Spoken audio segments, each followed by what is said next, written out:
Okay, let us discuss the classroom discussion in electrostatics. Question number 1. A, B and C are 3 points in a uniform electric field. The electric potential is C. അവർ ഒരു figure തന്നിട്ടുണ്ട്.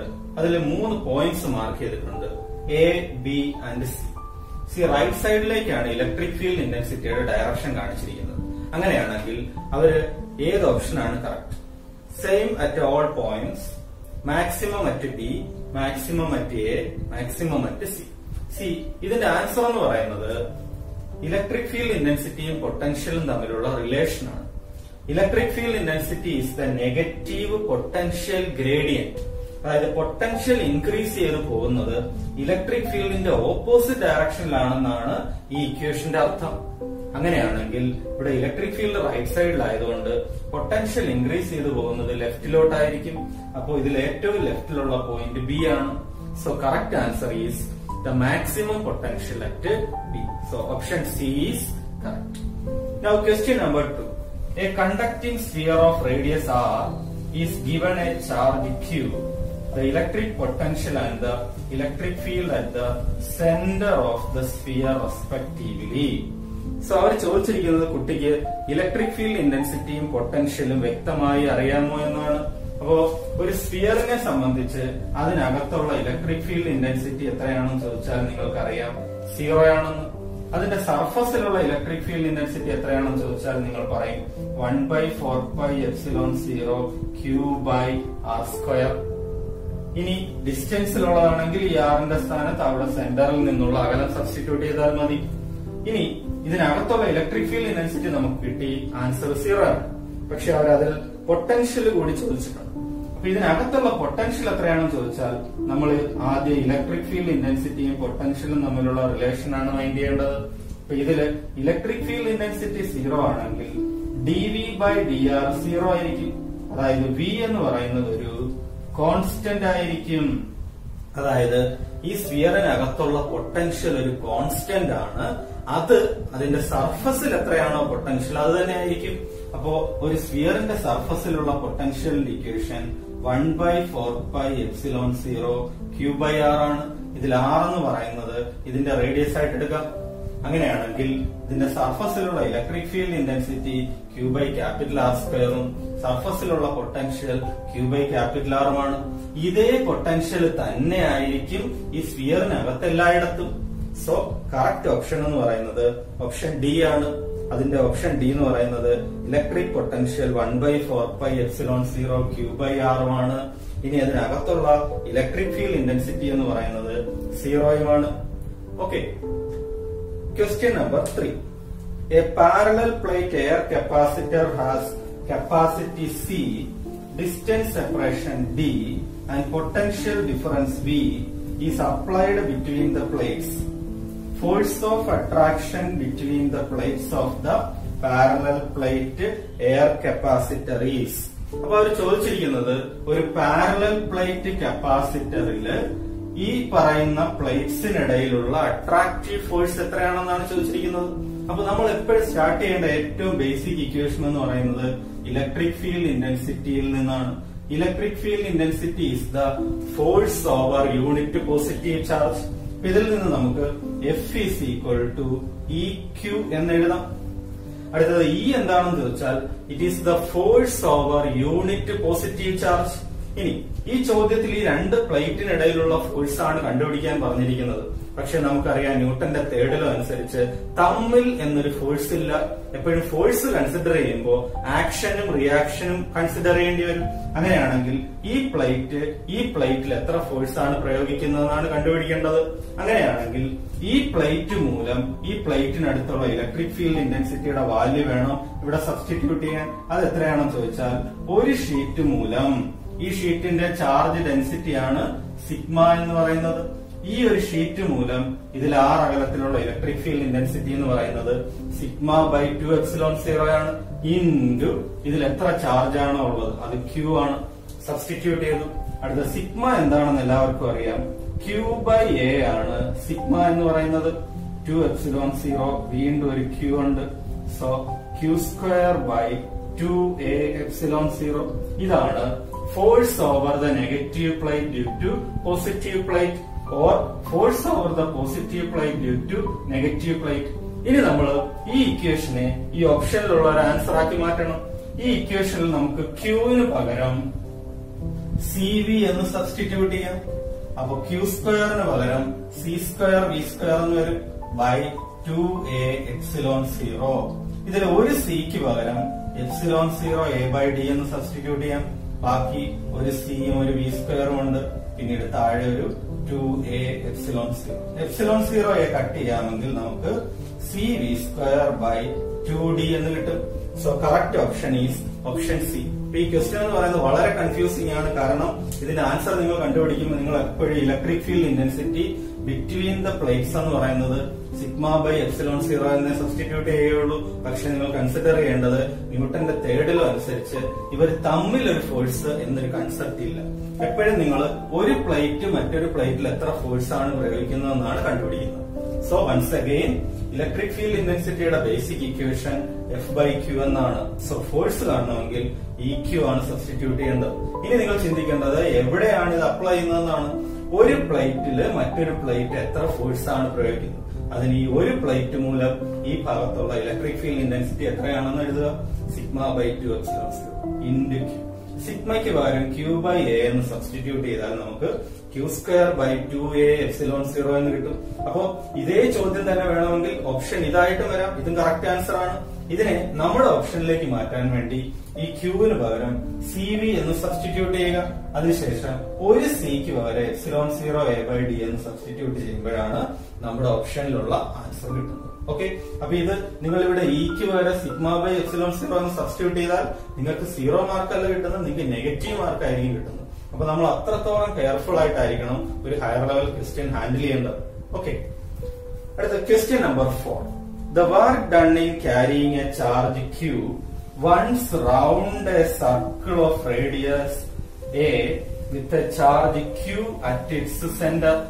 അതായത് Q charge സെന്ററിൽ ഇരുന്നു, അതിന് ചുറ്റും നമ്മൾ ഒരു ചാർജിനെ മൂവ് ചെയ്യിക്കുന്നു. അപ്പൊ എപ്പോഴെങ്കിലും സർക്കുലർ പാത്തിൽ ഒരു ചാർജിനെ മൂവ് ചെയ്യിക്കുന്നു എന്ന് പറഞ്ഞാൽ അപ്പൊ തന്നെ നിങ്ങളുടെ മനസ്സിൽ ആൻസർ വന്നു കഴിഞ്ഞു. സർക്കുലർ പാത്ത് എന്ന് പറയുമ്പോൾ തന്നെ ഡിസ്പ്ലേസ്മെന്റ് 0 എന്ന് കൺസിഡർ ചെയ്യാം. സോ ആൻസർ എത്രയാണെന്ന് നിങ്ങൾക്ക് അറിയാം. Work done in moving in A circular path is 0. Okay, so the correct answer for the fourth question is option D 0. അപ്പൊ എപ്പോഴെങ്കിലും നിങ്ങൾ കൺസർവേറ്റീവ് ഫോഴ്സ് ഫീൽഡിൽ ഒരു ചാർജിനെ സർക്കുലർ പാത്തിൽ മൂവ് ചെയ്താൽ അവിടെ വർക്ക് എത്രയാണെന്ന് പറയണം, 0. Question number 5. A charge Q is placed at the center of the line joining two equal positive charges capital Q. The system of the three charges will be in equilibrium if small q is equal to. അതായത് രണ്ട് positive ചാർജുകൾ നമ്മൾ ഇങ്ങനെ ഒരു particular ഡിസ്റ്റൻസിൽ വെച്ചിരിക്കുകയാണ്. അപ്പൊ നിങ്ങൾക്കറിയാം രണ്ട് ചാർജസ് ഇങ്ങനെ പ്ലേസ് ചെയ്ത് അവർ തമ്മിൽ റിപ്പൽ ചെയ്യും. അതായത് ഈ ക്യൂവിനെ ഈ ക്യൂ ഇങ്ങോട്ട് റിപ്പൽ ചെയ്യും, ഈ ക്യൂ അതിനെ അങ്ങോട്ട് റിപ്പൽ ചെയ്യും. അവർ പറഞ്ഞിരിക്കുകയാണ് ഇതിന്റെ ഇടയിൽ മറ്റൊരു ചാർജ് വെച്ചാൽ എപ്പോഴായിരിക്കും ഇത് ഇക്വിലിബ്രിയത്തിലാകുന്നത്. ഇക്വിലിബ്രിയം എന്ന് പറഞ്ഞാൽ ടോട്ടൽ ഫോഴ്സ് 0 ആവണം. അങ്ങനെയാണെങ്കിൽ ഈ ക്യൂവിനെ ഈ ക്യൂ എത്ര ഫോഴ്സിലാണോ ഇങ്ങോട്ട് റിപ്പൽ ചെയ്യുന്നത് അതേ ഫോഴ്സ് ആയിരിക്കണം ഈ ക്യൂവിനെ ഇങ്ങോട്ട് അട്രാക്ട് ചെയ്യുന്നത്. എങ്കിൽ മാത്രമേ ഇത് ഇക്വിലിബ്രിയത്തിലാവുകയുള്ളൂ. അപ്പൊ നിങ്ങൾ ചെയ്യേണ്ടത് അത് തന്നെയാണ്. ഈ ക്യൂവിൽ ഈ ക്യൂ എത്ര ഫോഴ്സ് ആണ് പ്രയോഗിക്കുന്നത്. അപ്പൊ നിങ്ങൾ നോക്കിക്കഴിഞ്ഞാൽ സെന്ററിലായിട്ടാണ് ഇത് വെച്ചിരിക്കുന്നത്. അങ്ങനെയാണെങ്കിൽ ഈ ക്യൂവിൽ ഈ ക്യൂ പ്രയോഗിക്കുന്ന ഫോഴ്സ് എത്രയാണെന്ന് നിങ്ങൾക്കറിയാം. 1/4πε0 Q1 Q2 by C Q1 Q2 രണ്ടും ക്യൂ തന്നെയാണ് ബൈ ഇതിനിടയ്ക്കുള്ള അകലത്തിന്റെ ഇതാണ് ഈ ക്യാപിറ്റൽ ക്യൂവിൽ ഈ ക്യാപിറ്റൽ ക്യൂ പ്രയോഗിക്കുന്ന ഫോഴ്സ്. ഈ ഫോഴ്സും ഈ സ്മോൾ ക്യൂ പ്രയോഗിക്കുന്ന ഫോഴ്സും C K into Q into Q by C Q into Q by അതിനിടയിലുള്ള അകലം r/2 ആണ്. സി ഇതിൽ കെയും ക്യൂ എല്ലാം കട്ട് ചെയ്യാമെന്നുണ്ടെങ്കിൽ നമുക്ക് സ്മോൾ ക്യൂവിന്റെ വാല്യൂ കിട്ടും. എത്രയായിരിക്കും സ്മോൾ ക്യൂവിന്റെ വാല്യൂ? Q/4 ആയിരിക്കും. ഓക്കെ, അതായത് ഓപ്ഷനിലെ ആൻസർ ഏത് വരണം? Q/4. അപ്പൊ നമ്മൾ ഓപ്ഷൻ അനലൈസ് ചെയ്തപ്പോ അതിൽ Q/4 ഉണ്ട്, -Q/4 ഉണ്ട്. യെസ്. അപ്പൊ നമ്മുടെ ആൻസർ എന്താണ്? ഈ പ്ലസ് ക്യൂവിനെ ഈ പ്ലസ് ക്യൂ എത്ര ഫോഴ്സിൽ ഇങ്ങോട്ട് റിപ്പൽ ചെയ്യുന്നു അത്രയും ഫോഴ്സിൽ ഈ ക്യൂ അങ്ങോട്ട് അട്രാക്ട് ചെയ്യണം. അട്രാക്ട് ചെയ്യണമെങ്കിൽ ഉറപ്പായിട്ട് ഇവിടെ വെക്കേണ്ട ചാർജ് ഏത് തന്നെ ആയിരിക്കണം? നെഗറ്റീവ് ചാർജ് തന്നെ ആയിരിക്കണം. So the correct option is -q/4. Option B ആണ് കറക്റ്റ് ആൻസർ എന്ന് പറയുന്നത്. സോ വൺസ് അഗെയിൻ ഇങ്ങനെയുള്ള ചോദ്യങ്ങൾ എങ്ങനെയായിരിക്കും ചെയ്യുക? ഇക്വിലിബ്രിയം എന്ന് പറയുന്നത് ഫിസിക്സിലെ ഒരു ഫേമസ് കൺസെപ്റ്റ് ആണ്. എന്താണ് ചോദിച്ചു കഴിഞ്ഞാൽ ടോട്ടൽ ഫോഴ്സ് 0 ആകുന്നതിനെ പറയുന്ന പേരാണ് ട്രാൻസ്ലേഷണൽ ഇക്വിലിബ്രിയം. അപ്പൊ എപ്പോഴാണ് രണ്ട് ചാർജസിനിടയിൽ മറ്റൊരു ചാർജ് വെക്കുമ്പോൾ അത് ഇക്വിലിബ്രിയത്തിലാവുന്നത്? ഈ ക്യൂവില് ഈ ക്യൂ എത്ര ഫോഴ്സ് ആണോ അങ്ങോട്ട് പ്രയോഗിക്കുന്നത് അതേ ഫോഴ്സ് ഈ ക്യൂവിൽ ഇങ്ങോട്ട് പ്രയോഗിക്കുകയാണെങ്കിൽ ഇത് ഇക്വിലിബ്രിയത്തിലാവും. ഈ കണ്ടീഷൻ സാറ്റിസ്ഫൈഡ് ആവുകയാണെങ്കിൽ ഈ മൈനസ് ക്യൂവിനെ ഈ പ്ലസ് ക്യൂ എന്ന് പറയുന്നത് ഇങ്ങോട്ട് അട്രാക്ട് ചെയ്യും, ഈ മൈനസ് ക്യൂവിനെ ഇത് ഇങ്ങോട്ട് അട്രാക്ട് ചെയ്യും. അപ്പോഴും ഇക്വിലിബ്രിയം തന്നെയാണ്. അതേപോലെ തന്നെ ഈ പ്ലസ് ക്യൂവിനെ ഈ മൈനസ് ക്യൂ ഇങ്ങോട്ട് അട്രാക്ട് ചെയ്യും, ഈ പ്ലസ് ക്യൂ അങ്ങോട്ടും റിപ്പൽ ചെയ്യും. അപ്പൊ അങ്ങനെ ഏത് രീതിയിൽ നോക്കിക്കഴിഞ്ഞാൽ ഇത് എന്ത് തന്നെയാണ്? ഇക്വിലിബ്രിയത്തിൽ തന്നെയാണ്. അപ്പൊ എന്താണ് ഇവിടെ ഇക്വിലിബ്രിയത്തിന്റെ condition? Total force over a charge is equal to 0. അപ്പൊ ഇവിടെ എത്രയാണ് ഈ ക്യൂവിൽ പ്രയോഗിക്കുന്ന force? 1/4πε0 charge Q1 charge Q2 by ഇതിന്റെ ഇടയ്ക്കുള്ള അകലം R ആണ്. പക്ഷെ ഇതിന്റെ ഇടയ്ക്കുള്ള അകലം R/2 ആണ്. ഇത് സോൾവ് ചെയ്യുമ്പോഴാണ് നമുക്ക് ആൻസർ കിട്ടുക. നെഗറ്റീവ് വാല്യൂ സബ്സ്റ്റിറ്റ്യൂട്ട് ചെയ്തെങ്കിൽ മാത്രമേ ഇക്വിലിബ്രിയത്തിലാവുകയുള്ളൂ. ഇത് പ്ലസ് ചാർജ് ആണ് ഇവിടെ വെക്കുന്നതെങ്കിൽ ഈ പ്ലസിനെ റിപ്പൽ ചെയ്യുകയായിരിക്കും ചെയ്യുക. അപ്പൊ ഇതൊരിക്കലും എന്താവില്ല? ഇക്വിലിബ്രിയത്തിൽ ആവുകയില്ല. Question number 6.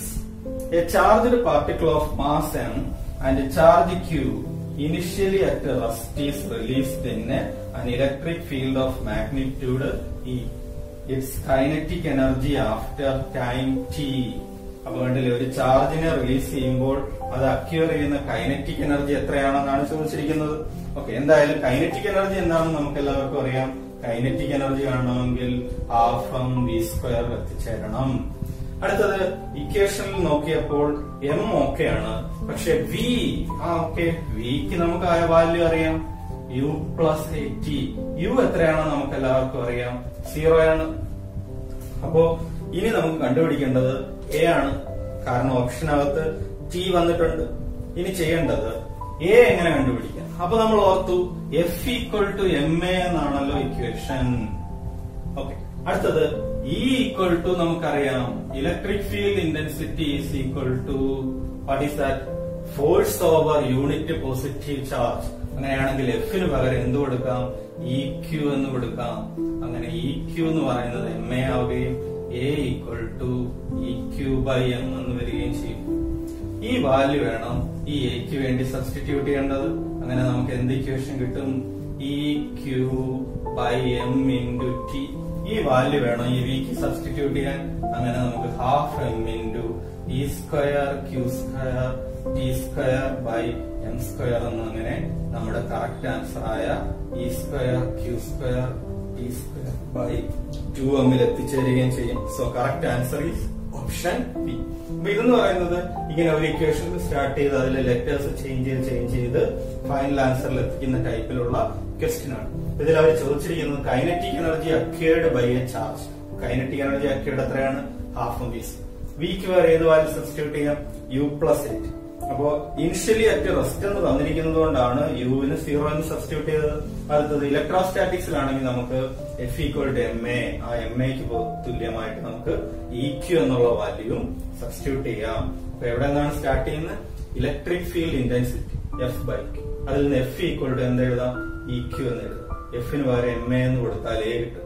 ഈ എയുടെ വാല്യൂ V=u+8 സബ്സ്റ്റിറ്റ്യൂട്ട് ചെയ്യുമ്പോഴാണ് v കിട്ടുന്നത്. ആ വാല്യൂ ഇവിടെ കൊടുത്താൽ നമുക്ക് കറക്റ്റ് ആൻസർ ആയ E²Q²T²/2m എന്ന് കിട്ടും. അടുത്ത 7th ക്വസ്റ്റ്യൻ എന്ന് പറയുന്നത് Gauss's law is valid four. അപ്പൊ ഗോസസ് ലോ നിങ്ങൾക്ക് അറിയാം, for any closed surface the total flux coming out of it will be equal to Q/ε0. അപ്പൊ ഈ ഗോസസ് തിയറം നമുക്ക് ഏത് ക്ലോസ്ഡ് സർഫസിന് വേണമെങ്കിലും അപ്ലൈ ചെയ്യാം. വേണമെങ്കിൽ ഒരു സ്ഫിയർ ആവാം, വേണമെങ്കിൽ ഒരു റെക്ടാംഗുലർ ബ്ലോക്ക് ആവാം. എന്ത് കേസ് എടുത്തു കഴിഞ്ഞാലും ഗോസസ് തിയറം എന്ന് പറയുന്നത് ഒരു ക്ലോസ്ഡ് സർഫസിന് ആപ്ലിക്കബിൾ ആയിരിക്കും. 8th question. Consider a non-spherical conductor shown in the figure which is given a certain amount of positive charge the charge distribution itself on the surface such that the charge densities are sigma 1, sigma 2 and sigma 3 at the region 1, 2 and 3 respectively. Then which option is correct? Okay. അപ്പോൾ അവർ ചോദിച്ചിരിക്കുന്നത് surface charge ഡെൻസിറ്റിയെ കുറിച്ചാണ്. അവരൊരു particular ഷേപ്പും തന്നിട്ടുണ്ട്. എന്നിട്ട് അതിൽ അവർ mark ചെയ്തിരിക്കുന്ന point 1, 2, 3 ഇങ്ങനെയാണ് മാർക്ക് ചെയ്തിരിക്കുന്നത്. അപ്പൊ നിങ്ങൾ എപ്പോഴും ഓർക്കണം, സർഫസ് ചാർജ് ഡെൻസിറ്റിയെ കുറിച്ച് ചോദിച്ചിരിക്കുന്നു. സർഫസ് ചാർജ് ഡെൻസിറ്റി എന്ന് പറഞ്ഞാൽ ചാർജ് ബൈ ഏരിയ ടൈപ്പ് ആണ്. അപ്പൊ ഏരിയ എന്ന് പറയുന്നത് എപ്പോഴും റേഡിയസുമായിട്ട് കൺസിഡർ ചെയ്താൽ r² ടൈപ്പ് ആണ്. സോ സിഗ്മ എന്ന് പറയുന്നത് ഇൻവേഴ്സ്ലി പ്രൊപ്പോർഷണൽ ടു r² ആയിരിക്കും. ഇനി നിങ്ങൾ കൺസിഡർ ചെയ്യേണ്ടത് ഈ പാർട്ട് 1ന്റെയും 3യുടെയും 2ന്റെയും റേഡിയസിനെ കുറിച്ചാണ്. അപ്പോ റേഡിയസ് എന്ന് പറയുന്നത് കൂടുതലായിരിക്കും, കർവേച്ചർ എന്ന് പറയുന്നത് വളരെ കുറവായിരിക്കും. അങ്ങനെയാണെങ്കിൽ റേഡിയസ് ഏറ്റവും കൂടുതലുള്ളത് 3ലാണ്, അതിനേക്കാൾ കുറവാണ് 1ല്. റേഡിയസ് ഏറ്റവും കുറവുള്ളത് 2ലാണ്. സോ റേഡിയസ് കുറയും തോറും സർഫസ് ചാർജ് ഡെൻസിറ്റി എന്ന് പറയുന്നത് കൂടി വരും. സോ കറക്റ്റ് ഓപ്ഷൻ എന്ന് പറയുന്നത് ഓപ്ഷൻ ഡി ആണ്. അതായത് സിഗ്മ 2 എന്ന് പറയുന്നത്, അതായത് റേഡിയസ് ഏറ്റവും കുറവുള്ളത് ഏതാണെന്ന് നോക്കണം. റേഡിയസ് ഏറ്റവും കുറവെന്ന് പറയുമ്പോൾ ഷാർപ്പ് എഡ്ജ് ആയിരിക്കും. അപ്പൊ ഷാർപ്പ് എഡ്ജിലാണ് ചാർജിന്റെ കോൺസെൻട്രേഷൻ കൂടുതൽ. അതാണ് സർഫസ് ചാർജ് ഡെൻസിറ്റി എന്നതുകൊണ്ട് ഉദ്ദേശിക്കുന്നത്. അപ്പൊ ഈ ലൈറ്റ്നിങ് കണ്ടക്ടർ വെക്കുമ്പോൾ നമ്മൾ നല്ല ഷാർപ്പായിട്ടുള്ള നീഡിലുകൾ ഇങ്ങനെ വെക്കാറുണ്ട്, നല്ല ഹൈറ്റുള്ള ബിൽഡിങ്ങിന്റെ മുകളിൽ. എന്തിനാണ് ഷാർപ്പ് നീഡിൽസ് വെക്കുന്നതെന്ന് ചോദിച്ചാൽ, ഷാർപ്പ് നീഡിലാകുമ്പോൾ അതിന്റെ റേഡിയസ് കുറവായിരിക്കും. റേഡിയസ് കുറവാണെങ്കിൽ സർഫസ് ചാർജ് ഡെൻസിറ്റി, അതായത് ചാർജിന്റെ കോൺസെൻട്രേഷൻ കൂടുതലായിരിക്കും. അപ്പൊ ഇതിൽ ഏറ്റവും കൂടുതൽ ചാർജ് കോൺസെൻട്രേറ്റ് ചെയ്തിരിക്കുന്നത് റേഡിയസ് കുറഞ്ഞ ഭാഗത്തായിരിക്കും. അതായത് ഇവിടെ ആയിരിക്കും ഏറ്റവും കൂടുതൽ ചാർജ് കോൺസെൻട്രേറ്റ് ചെയ്തിരിക്കുന്നത്. അതിനേക്കാളും കുറവായിരിക്കും ഇവിടെ, ഏറ്റവും കുറവായിരിക്കും 3 എന്ന് പറയുന്ന റീജിയണില്. സോ സർഫസ് ചാർജ് ഡെൻസിറ്റിയെ കുറിച്ച് പഠിക്കുമ്പോൾ സിഗ്മ ബൈ എ എന്നുള്ള ഇക്വേഷൻ ആണ് എല്ലാവരും ഓർത്തിരിക്കേണ്ടത്. 9th question. 27 drops of same size are charged at 220 voltage. They are joined to form a bigger drop. The potential of the bigger drop is. So, അവർ ചോദിച്ചിരിക്കുന്നത് 27 drops of same size coalesces and form a bigger drop. അപ്പൊ നിങ്ങൾ എപ്പോഴും ഓർക്കണം, 27 droplets ചേർന്ന് ഒരു വലിയ drop ഉണ്ടാകുമ്പോൾ അവിടെ കൺസർവ്ഡ് ആയിട്ടിരിക്കുന്നതിന്റെ വോളിയമാണ്. അതായത് 27 ഡ്രോപ്ലെറ്റ്സിന്റെ വോളിയവും ആ ഒരു വലിയ ഡ്രോപ്പിന്റെ വോളിയവും ഈക്വൽ ആയിരിക്കും. അപ്പൊ നിങ്ങൾ ചെയ്യേണ്ടത് 27 ഡ്രോപ്ലെറ്റ്സ് വോളിയം നിങ്ങൾക്കറിയാം 4/3 πr³. ഇതും ബിഗർ ഡ്രോപ്പിന്റെ വോളിയവും എന്തായിരിക്കും? കോൺസ്റ്റന്റ് സെയിം ആയിരിക്കും. ഇതിൽ 4/3 π കട്ട് ചെയ്താൽ ക്യൂബ് റൂട്ട് എടുത്താൽ 3r = r എന്ന് കിട്ടും. അതായത് 27 ഡ്രോപ്ലെറ്റ്സ് ചേരുമ്പോ ഒരിക്കലും റേഡിയസ് 27 ടൈംസ് ആവില്ല, പകരം റേഡിയസ് 3 ടൈംസ് ആവുകയുള്ളൂ. അപ്പൊ ഈ പ്രോബ്ലത്തിന്റെ ബേസിക് ലെവലിലെ ഒരു ലെവൽ എന്ന് പറയുന്നത് 27 ഡ്രോപ്ലെറ്റ്സ് ചേരുകയാണെങ്കിൽ റേഡിയസ് എന്ന് പറയുന്ന ഫൈനൽ റേഡിയസ് എന്ന് പറയുന്നത് 3 ടൈംസ് ആയിരിക്കും. അത് ഓരോ ഡ്രോപ്ലെറ്റ്സിന്റെയും ചാർജ് ക്യൂ ആണെങ്കിൽ 27 ഡ്രോപ്ലെറ്റ്സും കൂടി ചേരുമ്പോ ടോട്ടൽ ചാർജ് എന്ന് പറയുന്നത് 27 times the charge of 1 droplet ആയിരിക്കും. അപ്പൊ നമുക്കിനി ബിഗർ ഡ്രോപ്പിന്റെ പൊട്ടൻഷ്യൽ കണ്ടുപിടിക്കാം. എങ്ങനെ കണ്ടുപിടിക്കാം? പൊട്ടൻഷ്യലിന്റെ ഇക്വേഷൻ നമുക്കറിയാം 1/4πε0 Q/r ആണെന്ന്. അപ്പൊ ബിഗർ ഡ്രോപ്പിന്റേതാണെങ്കിൽ 1/4πε0. ചാർജ് എന്ന് പറയുന്നത് 27 ഡ്രോപ്ലെറ്റ്സ് ചേർന്നതായതുകൊണ്ട് 27Q ആയിരിക്കും. അടുത്ത റേഡിയസ് ഒരിക്കലും 27 ടൈംസ് ആവില്ല, അത് 3 ടൈംസ് ആവുകയുള്ളൂ. ഇതാണ് ഫൈനൽ പൊട്ടൻഷ്യൽ എന്ന് പറയുന്നത്. ഓക്കെ, പക്ഷെ നമ്മുടെ ഓപ്ഷനിൽ ഇങ്ങനെ ഒരു വാല്യൂ ഇല്ല. അപ്പൊ നമ്മൾ ചിന്തിച്ചു നോക്കണം, ഇനിഷ്യൽ പൊട്ടൻഷ്യൽ എത്രയായിരുന്നു? ഒരു ഡ്രോപ്ലെറ്റിന്റെ ഇനിഷ്യൽ പൊട്ടൻഷ്യൽ എന്ന് പറയുന്നത് 1/4πε0 Q/r ആണ്. ഈ രണ്ട് ഇക്വേഷൻസും നമുക്കൊന്ന് ഡിവൈഡ് ചെയ്യാമെന്നുണ്ടെങ്കിൽ നമുക്ക് എത്ര വാല്യൂ കിട്ടും? 27/3 9. അതായത് v'/v = 9 എന്ന് കിട്ടും. സോ കറക്റ്റ് ആൻസർ എന്ന് പറയുന്നത് ഒന്നാമത്തെ വോൾട്ട് തന്നിട്ടുണ്ട് 220 ആണ്. So v' = 9 times V. So the correct answer is 9 times 220. So correct answer option D, 1980 volt. So once again, അവർ ചോദിച്ചിരിക്കുന്നത് 27 ഡ്രോപ്ലെറ്റ്സ് ചേർന്നൊരു ബിഗർ ഡ്രോപ്പ് ഉണ്ടാകുമ്പോൾ പൊട്ടൻഷ്യൽ എത്രയാകുന്നു? ചെറിയ ഡ്രോപ്പിന്റെ പൊട്ടൻഷ്യൽ 220 ആണെന്ന് തന്നിട്ടുണ്ട്. അങ്ങനെയാണെങ്കിൽ ഈ 27 ഡ്രോപ്ലെറ്റ്സ് ചേർന്നുണ്ടാകുന്ന ഡ്രോപ്പിന്റെ പൊട്ടൻഷ്യൽ എത്രയായിരിക്കും എന്നാണ് കണ്ടുപിടിക്കുന്നത്. അപ്പൊ ചിന്തിക്കേണ്ടത് പൊട്ടൻഷ്യൽ ഇക്വേഷൻ 1/4πε0 അതിന്റെ ചാർജ് ബൈ അതിന്റെ റേഡിയസ് ആണെന്നാണ്. ഓക്കെ, അടുത്ത ചാർജ് എന്ന് പറയുന്നത് 27 ഡ്രോപ്ലെറ്റ്സ് ചേരുകയായതുകൊണ്ട് 27 times the charge of 1 droplet. അടുത്ത റേഡിയസ് ഒരിക്കലും 27 ടൈംസ് ആവുകയില്ല, കാരണം വോളിയം ആണ് 27 ടൈംസ് ആകും.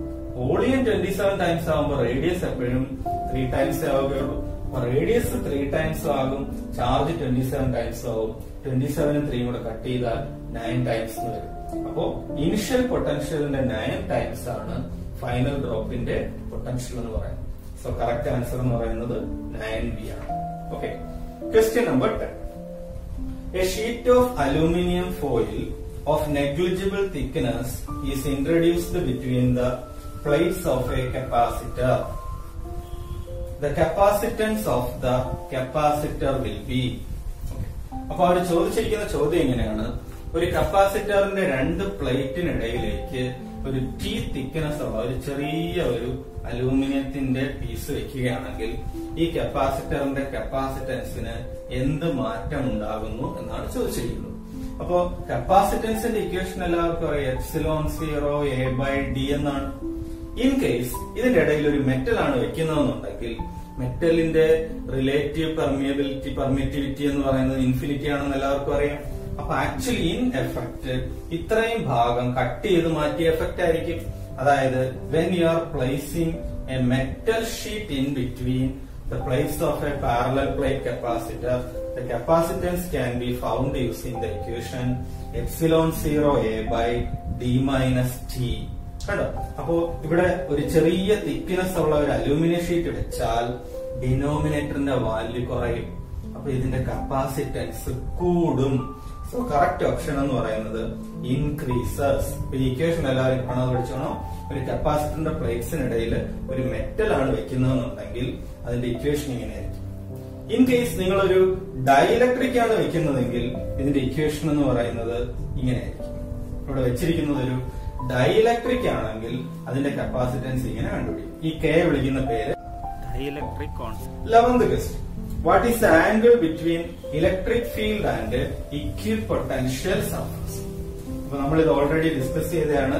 ഇലക്ട്രിക് ഫീൽഡ് ലൈൻസിന് ഫോർ എക്സാമ്പിൾ ഒരു പോസിറ്റീവ് ചാർജ് ഇവിടെ ഇരിപ്പുണ്ട്. ഇലക്ട്രിക് ഫീൽഡ് ലൈൻസ് എന്ന് പറയുന്നത് റേഡിയലി ഔട്ട്വേർഡ് ആണ്. ഇക്വിപൊട്ടൻഷ്യൽ എന്ന് വെച്ചാൽ ഒരേ പൊട്ടൻഷ്യൽ. അപ്പൊ ഒരേ പൊട്ടൻഷ്യൽ ആണെങ്കിൽ ഒരേ അകലത്തിലായിരിക്കണം. ഇതെല്ലാം കൂടെ ചേർത്ത് വരച്ചാൽ കിട്ടുന്ന ഈ സർഫസ് ആണ് ഇക്വിപൊട്ടൻഷ്യൽ സർഫസ്. അപ്പൊ ഇക്വിപൊട്ടൻഷ്യൽ സർഫസും ഇലക്ട്രിക് ഫീൽഡ് ലൈനും മ്യൂച്വലി perpendicular ആയിരിക്കും. So correct option is option A, 90 degree always. Question number 12. The capacitance of a parallel plate capacitor is 2.5 microfarad. When it is half filled with a medium as shown, its capacitance becomes 5 microfarad. The dielectric constant of the medium is. അപ്പോ നിങ്ങൾക്കറിയാം, ഒരു കപ്പാസിറ്ററിന്റെ 2 plates ഉണ്ട്. ഇതിനിടയിൽ air ആണെന്നുണ്ടെങ്കിൽ ഇതിന്റെ capacitance ε0 A/d ആയിരിക്കും. Okay, ഈ കപ്പാസിറ്ററിൽ നമ്മൾ ഹാഫ് ഒരു ഡൈഇലക്ട്രിക് കൊണ്ട് ഫില്ല് ചെയ്യുകയാണ്. അപ്പൊ ഈ കേസിൽ നിങ്ങൾ ഇതിനെ കൺസിഡർ ചെയ്യേണ്ടത് 2 കപ്പാസിറ്റേഴ്സ് ആയിട്ടാണ്. 2 കപ്പാസിറ്റേഴ്സ് ഇങ്ങനെ കണക്ട് ചെയ്തിരിക്കുന്നതായിട്ടാണ് നിങ്ങൾ കൺസിഡർ ചെയ്യേണ്ടത്. ഓക്കെ, ഇവിടെ എയർ ആണ്, ഇവിടെ ഒരു മീഡിയം ഉണ്ട്. മീഡിയം ഉണ്ടെങ്കിൽ അവിടെ എന്ത് ഉറപ്പായിട്ട് വരും? ഒരു ഡൈഇലക്ട്രിക് കോൺസ്റ്റന്റ് K ഉറപ്പായിട്ട് വരും. അപ്പൊ ഇങ്ങനെ 2ആയിട്ട് കൺസിഡർ ചെയ്തപ്പോൾ നിങ്ങൾക്ക് മനസ്സിലായി ഓരോന്നിന്റെയും പ്ലേറ്റിന്റെ ഏരിയ പകുതിയായിട്ട് മാറി. പക്ഷെ ഈ പ്ലേറ്റിനിടയ്ക്കുള്ള അകലം സെയിം തന്നെയാണ്. അങ്ങനെയാണെങ്കിൽ ഈ ഒന്നാമത്തെ കപ്പാസിറ്ററിന്റെ കപ്പാസിറ്റൻസ് നമുക്ക് ഇതുപോലെ തന്നെ എഴുതാം. ε0 എയുടെ സ്ഥാനത്ത് A/2 എന്ന് കൊടുക്കണം, d. അടുത്ത ഇതിന്റേത് ε0 Ka/2d എന്ന് എഴുതാം. അടുത്തത് ഈ രണ്ട് കപ്പാസിറ്റേഴ്സ് പാരലൽ ആണെങ്കിൽ ടോട്ടൽ കപ്പാസിറ്റൻസ് കാണാൻ ആഡ് ചെയ്താൽ മതി. ഇതിന്റെ വാല്യൂവും തന്നിട്ടുണ്ട്, ഇതിന്റെ വാല്യൂവും തന്നിട്ടുണ്ട്. ആദ്യം എയർ ആയിരുന്ന സമയത്തുള്ള കപ്പാസിറ്റൻസിന്റെ വാല്യൂ എന്ന് പറയുന്നത് 2.5 ആണ്. അടുത്തത് പകുതി ഒരു മീഡിയം കൊണ്ട് ഫില്ല് ചെയ്തപ്പോൾ വാല്യൂ കപ്പാസിറ്റൻസിന്റേത് 5 ആണ്. ഇങ്ങനെ രണ്ട് ഇക്വേഷൻസ് നമുക്ക് മേക്ക് ചെയ്യാമെന്നുണ്ടെങ്കിൽ ഈ രണ്ട് ഇക്വേഷൻസ് സോൾവ് ചെയ്താൽ നമുക്ക് കറക്റ്റ് ആൻസർ കിട്ടും. ഇതിൽ നിന്ന് ε0 a/d വേണമെങ്കിൽ കോമൺ ആയിട്ട് പുറത്തെടുക്കാം. അതിന്റെ വാല്യൂ എത്രയാണ്? ε0 a/d into 1/2 plus k/2 is equal to 5. ε0 a/d ക്ക് പകരം എന്ത് വാല്യൂ സബ്സ്റ്റിറ്റ്യൂട്ട് ചെയ്യണം? അങ്ങനെ നമുക്ക് ഇതിൽ നിന്ന് എന്ത് കണ്ടുപിടിക്കാം? കെയുടെ വാല്യൂ കണ്ടുപിടിക്കാം. കെയുടെ വാല്യൂ കണ്ടുപിടിച്ചാൽ എത്ര കിട്ടും? From this k is equal to 3 എന്ന് കിട്ടും. അപ്പൊ ഞാൻ ഒന്നുകൂടി പറയാം. ഒരു പാരലൽ പ്ലേറ്റ് കപ്പാസിറ്ററിന്റെ കപ്പാസിറ്റൻസ് എന്ന് പറയുന്നത് ε0 a/d ആണ്. ഓക്കെ, ഇതിന്റെ പ്ലേറ്റിന്റെ ഏരിയ a ആണ്, ഇതിനിടയിലുള്ള അകലം d ആണ്. അടുത്തത് ഈ കപ്പാസിറ്ററിന്റെ ഈ പ്ലേറ്റ്സിനിടയിൽ ഒരു മീഡിയം വരികയാണ്, അത് പകുതി സ്ഥലത്ത് ഒരു മീഡിയം വരികയാണെങ്കിൽ ഈ കപ്പാസിറ്ററിനെ നമുക്ക് രണ്ട് കപ്പാസിറ്റേഴ്സ് ആയിട്ട് കൺസിഡർ ചെയ്യാം. അതിൽ ഒരു കപ്പാസിറ്ററിനകത്ത് ഡൈഇലക്ട്രിക് ഉണ്ട്, ഒന്നിനകത്ത് ഡൈഇലക്ട്രിക് ഇല്ല. അപ്പൊ ഡൈഇലക്ട്രിക് ഇല്ലെങ്കിൽ ε0 a/d കൊടുത്താൽ മതി. പിന്നെ ഇവിടെ ഈ ബൈ2 വന്ന എങ്ങനെയാണെന്ന് വെച്ചാൽ ഈ ഒരു കപ്പാസിറ്ററിന്റെ പ്ലേറ്റിന്റെ ഏരിയ ഇതിന്റെ പകുതിയേ ഉള്ളൂ. അങ്ങനെയാണ് ഇവിടെ a/2 എന്ന് വന്നിരിക്കുന്നത്, ഇവിടെ a/2 വന്നിരിക്കുന്നു. ഈ k എന്തിനാണെന്ന് വെച്ചാൽ ഈ മീഡിയം ഉള്ള കപ്പാസിറ്ററിന്റെ വാല്യൂ ആണ് എഴുതി വെച്ചിരിക്കുന്നത്. അടുത്ത ഈ രണ്ട് കപ്പാസിറ്റേഴ്സ് നമുക്കറിയാം, ഒരു സൈഡ് പ്ലസും ഒരു സൈഡ് മൈനസും കണക്ട് ചെയ്തിരിക്കുന്ന ഇത് രണ്ടും പാരലൽ ആണ്. അതുകൊണ്ട് ഇതിന്റെ ടോട്ടൽ കണ്ടുപിടിക്കാൻ ആഡ് ചെയ്യുകയാണ് ചെയ്യുന്നത്. അപ്പൊ ഈ അറേഞ്ച്മെന്റിന്റെ കപ്പാസിറ്റൻസ് തന്നിട്ടുണ്ട് 5, ഇതിന്റെ കപ്പാസിറ്റൻസ് തന്നിട്ടുണ്ട് 2.5. അടുത്ത ഇതിൽ ε0 a/d യുടെ വാല്യൂ 2.5 എന്ന് സബ്സ്റ്റിറ്റ്യൂട്ട് ചെയ്യാമെങ്കിൽ നമുക്ക് ഇതിൽ നിന്ന് k കണ്ടുപിടിക്കാം. So correct answer is option B 3. Okay, 13th question. Parallel plate capacitor is constructed using 3 different dielectric materials as shown in the figure. The parallel plate across which a potential difference applied is area A and separation is small d. The capacitance across the two terminals A and B is. അപ്പൊ ഈ കേസിൽ അവര് കപ്പാസിറ്റേഴ്സിനകത്ത് ഒരുപാട് dielectrics fill ചെയ്തിരിക്കുകയാണ്. നമുക്ക് നോക്കാം ഇതെങ്ങനെയായിരിക്കും ചെയ്യും. അപ്പോ ഇത്രയുള്ളെങ്കിൽ ഇത് ഒരൊറ്റ കപ്പാസിറ്റർ ആണ്. ഇൻ കേസ് പകുതി മറ്റൊരു ഡൈഇലക്ട്രിക് ഫില്ല് ചെയ്താൽ ഇത് രണ്ടും പാരലൽ ആയിട്ട് കൺസിഡർ ചെയ്യാം. അടുത്തത് ഇവിടെ വീണ്ടും ഒരു സെപ്പറേഷൻ വന്നു കഴിഞ്ഞാൽ ഈ രണ്ട് പീസസും സീരീസ് ആയിട്ട് കൺസിഡർ ചെയ്യാം. അപ്പൊ ഇവിടെ ഡൈഇലക്ട്രിക് കോൺസ്റ്റന്റ്സിന്റെ വാല്യൂ തന്നിട്ടുണ്ട്. ഇവിടെ k1, ഇവിടെ k2, ഇവിടെ k3. ഇനി നിങ്ങൾ ചിന്തിക്കേണ്ടത് ഇതിന്റെ ഓരോന്നിന്റെ ഏരിയയെ കുറിച്ച് ചിന്തിക്കണം. ഇത് പകുതി ഏരിയ, അപ്പൊ ഇവിടെ a/2, ഇത് ഡിസ്റ്റൻസ് b/2. അടുത്തത് ഇതെങ്ങനെ സോൾവ് ചെയ്യുന്ന വെച്ചാൽ ഈ രണ്ട് കപ്പാസിറ്റേഴ്സും വൺ ആഫ്റ്റർ അനദർ ആണ്, അതായത് ഇത് രണ്ടും സീരീസ് ആണ്. നമുക്ക് ഇതിന്റെ ഓരോന്നിന്റെയും കപ്പാസിറ്റൻസ് എഴുതി നോക്കാം. ഇതിന്റെ കപ്പാസിറ്റൻസ് എഴുതണമെങ്കിൽ ഏരിയ a/2 എന്നും ഡിസ്റ്റൻസ് സെപ്പറേഷൻ d/2 എന്നും കൊടുക്കണം. എന്നിട്ട് ε0 a/d യിൽ സബ്സ്റ്റിറ്റ്യൂട്ട് ചെയ്യണം. അപ്പൊ ε0 k ന്റെ വാല്യൂ k2 ആണ്, ഏരിയയുടെ വാല്യൂ a/2 ആണ്, അടുത്ത d യുടെ വാല്യൂ d/2. അപ്പൊ ഈ by2 ഈ ക്യാൻസൽ ആക്കി കളയാം. അടുത്തത് രണ്ടാമത്തെ ഈ കപ്പാസിറ്ററിന്റെ കപ്പാസിറ്റൻസ് ഇതുപോലെ എഴുതാം. ε0 k3 a/2 എന്ന് കൊടുക്കണം, അടുത്ത d d/2. അതായത് ഈ കപ്പാസിറ്റേഴ്സ്, ഈ 1, 2 കപ്പാസിറ്റേഴ്സിന്റെ കപ്പാസിറ്റൻസ് ആണ് എഴുതി വെച്ചിരിക്കുന്നത്. അടുത്തത് ഇത് വൺ ആഫ്റ്റർ അനദർ ആണ്, അതായത് സീരീസ് കോമ്പിനേഷൻ ആണ്. സീരീസ് കോമ്പിനേഷൻ ആണെങ്കിൽ 1/c = 1/c1 + 1/c2 എന്നുള്ള ഇക്വേഷൻ ആണ് ഉപയോഗിക്കേണ്ടത്. അത് LCM എടുത്ത് തിരിച്ചിട്ടാൽ c1 c2 c1 + c2 എന്ന് വരും. അതായത് ഈ 1ന്റെയും 2ന്റെയും കൂടി ടോട്ടൽ കപ്പാസിറ്റൻസ് കാണാൻ c1 c2 c1 + c2 ചെയ്താൽ മതി. അപ്പൊ ഇതാണ് c2 കട്ട് ചെയ്തു. ഇതാണ് ഈ 1ഉം 2ഉം കപ്പാസിറ്റേഴ്സിന്റെ ഇക്വലന്റ് കപ്പാസിറ്റൻസ് എന്ന് പറയുന്നത്. അടുത്തത് ഇതിൽ വീണ്ടും ഒരു ഡൈലക്ട്രിക് K1 വെച്ചിരിക്കുന്നു. അതിന്റെ ഇടയിൽ A/2 ആണ് ഏരിയ, പക്ഷെ സെപ്പറേഷൻ എന്ന് പറയുന്നത് D ആണ്. ഇതിന്റെ കപ്പാസിറ്റൻസ് നമുക്ക് ഇതുപോലെ എഴുതാം. ε0 K1 ഏരിയയുടെ സ്ഥാനത്ത് A/2 ഇനി D എന്ന് പറയും. ഇതാണ് ഈ പറയുന്ന 3 കപ്പാസിറ്റൻസ്, 3യുടെ കപ്പാസിറ്റൻസ്. ഇനി നിങ്ങൾ ചിന്തിക്കണം, ഈ 3യും 1ഉം 2ഉം സീരീസിൽ വരുന്ന കപ്പാസിറ്റൻസും കൂടി പാരലായിരിക്കും. പാരലാണെങ്കിൽ ടോട്ടൽ കണ്ടുപിടിക്കാൻ എന്ത് ചെയ്താൽ മാത്രം മതി? ആഡ് ചെയ്താൽ മാത്രം മതി. സോ ഇതാണ് ടോട്ടൽ വാല്യൂ ഓഫ് കപ്പാസിറ്റൻസ് എന്ന് പറയാം. അപ്പൊ ഇതിൽ LCM ഒക്കെ എടുത്ത് ചെയ്യാമെന്നുണ്ടെങ്കിൽ നമുക്ക് കിട്ടുന്ന ഫൈനൽ ആൻസർ എന്ന് പറയുന്നത് ε0 A/D ഇൻറ്റു സി. ഇതിലൊരു K1/2 ഉണ്ട്. ബാക്കി ഇതിൽ വരുന്നത് K2 K3 by K2 plus K3. അപ്പൊ ഇത് ഞാൻ ഒന്നുകൂടി പറയാം. ഇതുപോലെ എങ്ങനെ അറേഞ്ച്മെന്റ് വന്നാലും നിങ്ങൾ ചിന്തിക്കേണ്ടത് വൺ ആഫ്റ്റർ അനദർ വരികയാണെങ്കിൽ അത് സീരീസ് ആണ്. അടുത്തത് ഇങ്ങനെയാണ് വരുന്നതെന്നുണ്ടെങ്കിൽ അത് പാരലൽ ആണ് എന്നാണ് നിങ്ങൾ ചിന്തിക്കുന്നത്. ഓക്കെ, അപ്പൊ ഇതില് ഇവിടെ 1 എന്നും 2 എന്നും 2 കഷ്ണമുണ്ട്. ആ 2 എണ്ണം കണ്ടുപിടിച്ചതിന് ശേഷം അത് സീരീസിൽ കാണുന്നത് എങ്ങനെയാണെന്ന് ചോദിച്ചാൽ ഓരോന്നിന്റെയും കപ്പാസിറ്റൻസ് കണ്ടുപിടിച്ചു. അതിനുശേഷം C1 C2 by C1 plus C2 ൽ സബ്സ്റ്റിറ്റ്യൂട്ട് ചെയ്തു.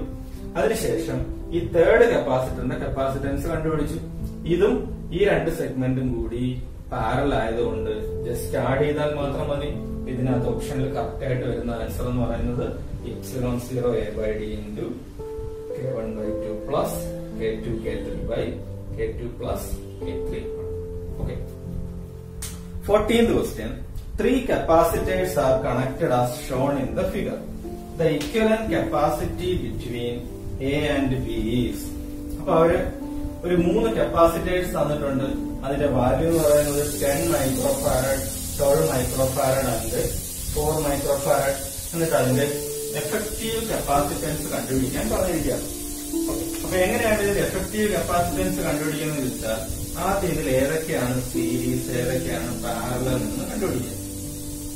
അപ്പൊ ഇതിന്റെ വാല്യൂ 10 മൈക്രോഫാരഡ് ആണ്, ഇത് 12 ആണ്, ഇത് 4 മൈക്രോഫാരഡ് ആണ്. ഓക്കെ, അപ്പൊ ബിറ്റ്വീൻ എ ആൻഡ് ബി ആണ് കണ്ടുപിടിക്കുന്നത്. അപ്പൊ കണ്ടോ, ഇവിടെ 12ന്റെ അടുത്ത ടെർമിനലാണ് ഈ കപ്പാസിറ്റർ കണക്ട് ചെയ്തിരിക്കുന്നത്. ഇങ്ങനെ 1 ആഫ്റ്റർ അനദർ കണക്ട് ചെയ്താൽ അത് ആക്ച്വലി സീരീസിലാണ്. അപ്പൊ 12ഉം 4ഉം സീരീസിലാണ്. സീരീസിലാണെങ്കിൽ ടോട്ടൽ കാണാൻ 12 ഇൻറ്റു 4 ബൈ 12 പ്ലസ് 4 ചെയ്താൽ മതി. അപ്പൊ ഇതിന്റെ കപ്പാസിറ്റൻസ് കാണാൻ 12 ഇൻറ്റു 4 ബൈ 12 പ്ലസ് 4 ചെയ്താൽ മതി. അടുത്തത് ഈ 10 എന്ന് പറയുന്നത് അതിന് പാരലാണ്. കാരണം എൻഡ് എന്ന് പറയുന്ന കോമൺ പോയിന്റിൽ കണക്ട് ചെയ്തിരിക്കുകയാണ്. ഈ 2 കപ്പാസിറ്റേഴ്സിനും തുല്യമായിട്ട് ഒരു കപ്പാസിറ്ററും അതിനുശേഷം ഇവിടെ മറ്റൊരു കപ്പാസിറ്ററും വന്നിരിക്കുകയാണ് ബിറ്റ്വീൻ എ ആൻഡ്. അപ്പൊ എങ്ങനെയാണ് ടോട്ടൽ കണ്ടുപിടിക്കാന്ന് വെച്ചാൽ പാരലൽ ആണെങ്കിൽ ജസ്റ്റ് ആഡ് ചെയ്താൽ മതി. So the final answer is 10 plus. So the correct answer for this question is 13 microfarad. Okay, ഇത് 3 വരും. 3 പ്ലസ് 10 എന്ന് പറയുന്നത് 30. അപ്പൊ ഇവിടെ കാഴ്ചയിൽ ഈ 12ഉം 4ഉം പാരലൽ ആണെന്ന് തോന്നും. പക്ഷെ നമ്മൾ നോക്കിയിട്ടല്ല ഒരിക്കലും പാരലൽ ആണോ സീരീസ് ആണോ തീരുമാനിക്കേണ്ടത്. പകരം അത് എങ്ങനെ കണക്ട് ചെയ്തിരിക്കുന്നു എന്നാണ് നോക്കണം.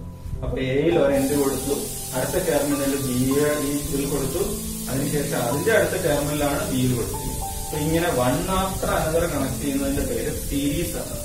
Okay, so correct answer 13 microfarad. Question number 15. The capacitance of the following configuration is.